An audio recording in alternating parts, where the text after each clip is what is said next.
Before we get started on today's show, I just want to let you know at the end of the episode, I'm going to give you some info on how to get your hands on a free 4-week training program from me. So stick around for that. But for now, let's launch into episode 99 of the podcast. At some point in time, you've pondered the question, how many sets and reps should I be doing? In fact, it's hands down one of the more frequent questions I get asked. So it seemed an appropriate topic for a podcast. Gym folklore would have you believe it's 1 to 3 reps for strength, 8 to 10 reps for building muscle, and 12 to 15 reps for endurance. But is that all bro science, or is there some truth to it? After all, there's some things the bros do get right, albeit they wrap it up in a veil of chest-thumping hyperbole, which leaves you doubting if it's more horseshit. So is bodybuilding folklore backed up by research? It's time to dig into this one and find out. Over the course of this podcast, I'm going to give you everything you need to know to start getting the most from your workouts. Is this absolutely everything I could possibly think of on the subject? No, because then the podcast would start to get pretty boring and I'd be giving you a load of information you probably don't need. So what I've done is boil everything down to the actionable information needed to get results. Sounds pretty awesome, right? Because at the end of the day, we're in the results business. You want to get results with as little headache and frustration as possible. Therefore, my goal isn't to confuse you, it's to bring you clarity. And this is exactly what you're going to get. So let's get into it. We're starting this one off with the beginners. Those of you out there who haven't really spent much time doing proper weight training. And notice I mention proper weight training because there's a bunch of you out there who claim to be resistance training, but actually aren't. Ineffective weight training doesn't really count. Trust me, when you start doing this stuff properly, you'll see the difference. And you'll also see the value in swallowing a little pride and getting back to basics. In actual fact, it's something I've been doing over the last 2 years. A couple of years ago, my bench press was up around 120 kilos for 4 to 6 reps, which is pretty good considering I'm a little over 80 kilos. But I knew my form wasn't as good as it could have been. And as a result, my chest hadn't really developed at the rate I expected. So I committed to stripping things back, to putting my ego to one side and going back to basics. And by doing that, my form is now infinitely better. And guess what? My chest development is infinitely better too. So I'd urge you to think the same way. Sometimes 1 step backwards allows you to make 5 leaps forwards. The alternative is to plateau and smack your head against a brick wall for the next year. Here's my weightlifting analogy for the day. Lifting weights is a lot like making love to a beautiful woman. You have to focus on technique first. It's not about volume, it's about quality. To me, this is the principle everyone needs to start with. And to be honest, the same goes for the intermediates and advanced out there. Form is king, just like calories are king for nutrition. When you're a beginner, you can pretty much gain muscle by doing anything. You could pretty much guarantee you'd build some muscle swinging a cap around your head 3 times a day. Hell, you could even get results from a couple of Zumba classes a week and vigorously self-pleasuring. Although not at the same time, that's how you get yourself arrested. Please note, I have no personal experience of this. Honest. I'm just illustrating the point that as a beginner, you'll respond to pretty much anything, at least in the first few months. Too many people jump straight into a program and think the number of reps and sets is the golden ticket to gains. The belief is that finding this sweet spot is going to be the difference maker. And it's like us coaches and trainers aren't letting you have the secret sauce. We're keeping it under lock and key. The vault of gains is well and truly locked shut. But it couldn't be further from the truth. Because believe me, if there was a secret sauce and a perfect rep range, I'd tell you straight away.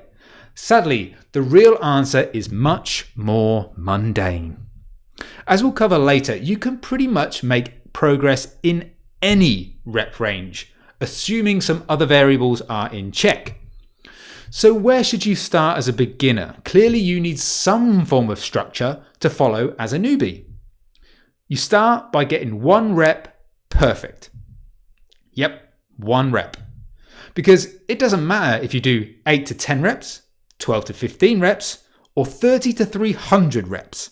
If your form is the equivalent of bodybuilding dog shit, then they were mostly pointless reps. So you start by focusing on technique, taking the time to think about the movement. What is the exercise supposed to do? What muscles are you supposed to be working? Can you feel them working? If you're not thinking about these things and establishing them as your foundation, then your progress is going to stall when you start to try and progress. A question you might have right now is, how the hell do I get one rep right? And that's a very good question. So let's get into it.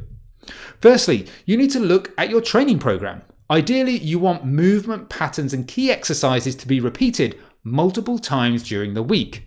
As the old adage goes, practice makes perfect, or perfect practice makes perfect, would be slightly more apt. Repeating the movements and working the muscles multiple times during the week is going to help you absolutely nail those reps. So set your training program up to do that. For example, if you're doing squats because you want big quads, then squat 3 times a week in the early stages. You'll be a squatting badass inside 3 months. And everyone knows squats make you a goddamn sexual tyrannosaurus. Not sure what that says about me considering I don't squat, but hey, we'll move on. Okay, Simon, I get this one rep stuff, but does that mean I have to lift the pink dumbbells for every set? It might seem like I'm advocating the most boring training program of all time, but there is a method to the madness. Think back to the film The Karate Kid. No, not the one with Will Smith's son. I mean the original with Mr. Miyagi. Perfecting one rep is like the wax on, wax off of building muscle. We're honing technique now, so when you do go into battle, you can bust out a crane kick. Obviously, most people want to jump straight to the crane kick, i.e. lifting heavy shit, but this is where they go wrong, and more than likely end up injured or with a barbell embedded in their chest. But this doesn't mean you have to spend all your time lifting pink dumbbells and wearing ankle weights. So here's what I suggest you do.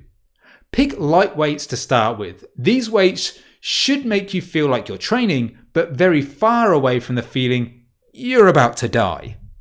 Opt for a rep range towards the higher end of the scale. For example, 12 to 15 reps per set would be a good starting point. This helps you practice the skill of the movement without having to contend with a heavy weight at the same time. And from there, you progress the weights as your confidence and skill in execution of the movement improves. Never before. Set volume is probably less important at this stage. Again, you're pretty much going to be making progress whatever you do. So don't fret about it too much. And certainly don't think you're missing out on a huge amount of gains with a slightly lower set volume. Because remember, the quality of your work is going to lead to way more progress in the future. Get out of the I must crush myself mindset. In my experience, 3 to 4 sets per exercise works well because you'll be lifting lighter weights at this stage and not overtaxing the body, so you can opt for more volume.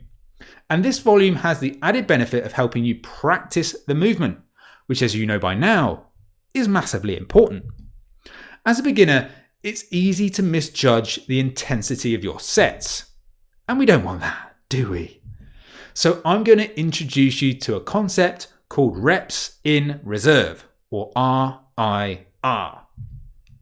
Reps in reserve is useful because it's a pretty simple way for you to stay within your limits in this early phase. Plus, as you improve and progress, it becomes handy to help ensure you push yourself. So what the hell is reps in reserve anyway? Well, reps in reserve is about estimating how many reps you have left in the tank at the end of a set. For example, if you were to bench press and take the set to the point where the weight crashes into your chest and you literally couldn't move it, that's 0 reps in reserve. You ran the tank empty, i.e. complete failure. Stopping 1 rep short of that point would be 1 RIR. And stopping 3 reps short of the chest crush would be 3 RIR. Get the idea?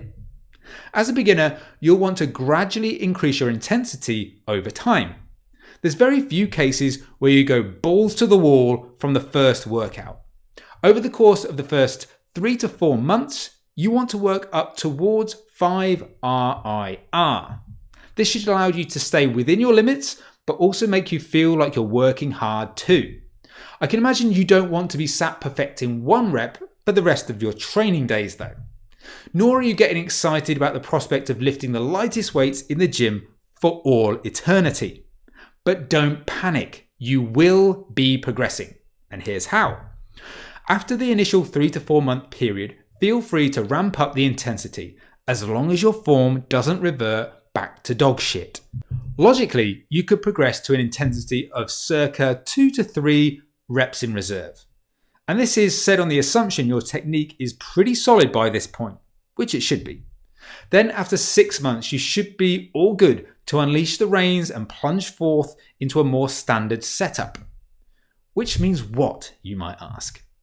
Luckily for you, we're covering exactly that in the next section. So you've painted the fence, waxed on and waxed off. So now what? Is it time to learn the badass crane kick? Pretty much, my friend. You're now at the point where you can unleash your inner training beast. First up, let's talk rep ranges.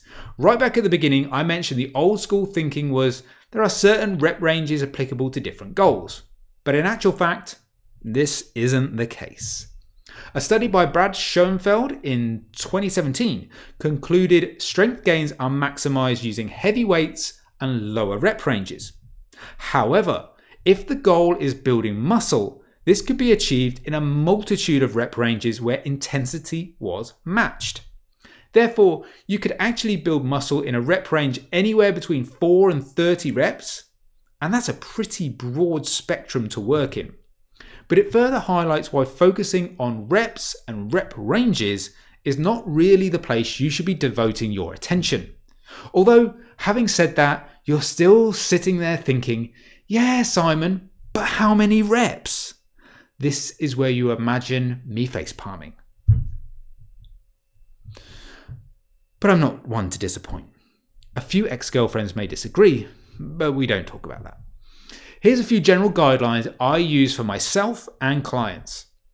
These aren't hard and fast rules, because that rep range for building muscle is so wide, you can pretty much do whatever you want. But number 1, pick a rep range that feels comfortable for the exercise.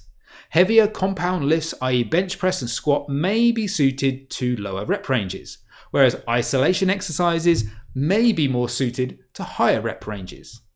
Number 2, understand your skill level. Judge the rep range based on your skill level and ability to execute the exercise. If you have execution nailed, heavier weights and lower reps become more of an option. Number 3, change rep ranges as you see fit. You don't have to change rep ranges, but it does work well for some. Basically, shifting rep ranges from 12 to 15 reps per set to 8 to 10 reps per set forces you to lift heavier weights, which potentially helps increase overall training volume. Number 4, aim for 1 to 2 working sets per exercise. If you have execution nailed, then you don't need to do a huge amount of working sets. These all-out sets where you give everything only need to be done once or twice per exercise.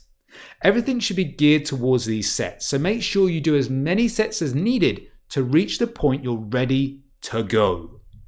Number 5, balance set volume between what stimulates growth and what you can recover from.